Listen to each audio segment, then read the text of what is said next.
Saya pernah 2 periode di Provinsi Jawa Tengah. Ngadepi Keraton Solo itu tidak mudah. Dan saya dengar kok ada rame-rame dengan Pak Menteri.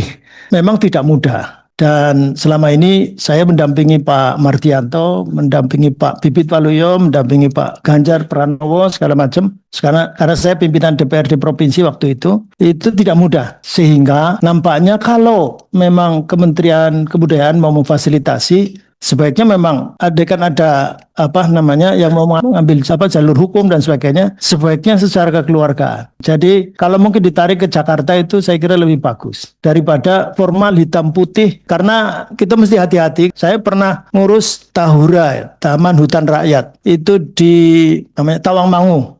Persil Tawangmangu itu semuanya itu adalah kekayaan dari Keraton Solo, yang itu HPL-nya diserahkan ke hak pengelolaan lahannya oleh pemerintah provinsi, dan semuanya milik Keraton Solo, sehingga kita mesti hati-hati karena itu hampir semua jengkal tanah yang ada di Solo itu milik Keraton Solo.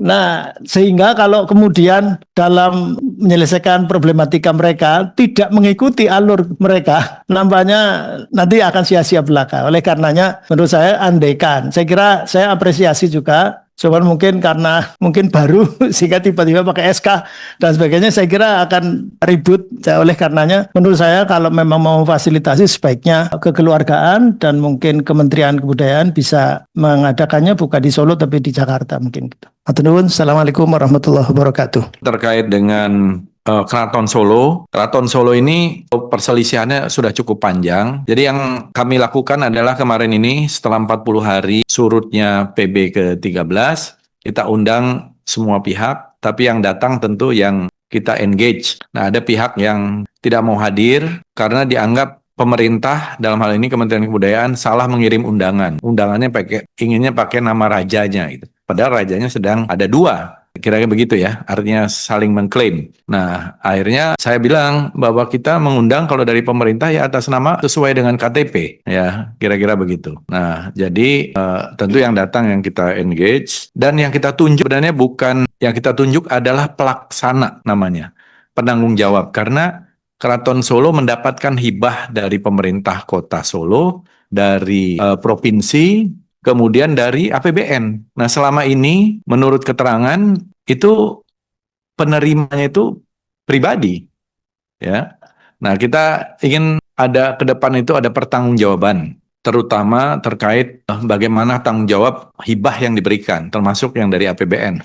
Oleh karena itu, kita harus menunjuk ya semacam penanggung jawab pelaksana, dan kami menunjuk Panembahan Agung Tejo Wulan yang kebetulan juga sebelumnya ikut di sana dan menjadi pihak yang nanti memfasilitasi musyawarah keluarga. Jadi tetap kalau keputusan itu adalah musyawarah di antara keluarga. Beliau termasuk yang salah satu yang senior, dan juga kita anggap mudah-mudahan bisa menjadi fasilitator dan bersedia untuk menjadi pelaksana atas nama pemerintah pusat. Dan saya juga sudah melihat kondisi Keraton Solo itu, bangunan-bangunan di belakang itu di luasan 8,5 hektar sebagai cagar budaya nasional itu tidak terawat. Karena ada aksi menggembok, saling menggembok, dan lain-lain. Bahkan kita udah membuat museum, revitalisasi museum baru 25%, setelah itu digembok lagi.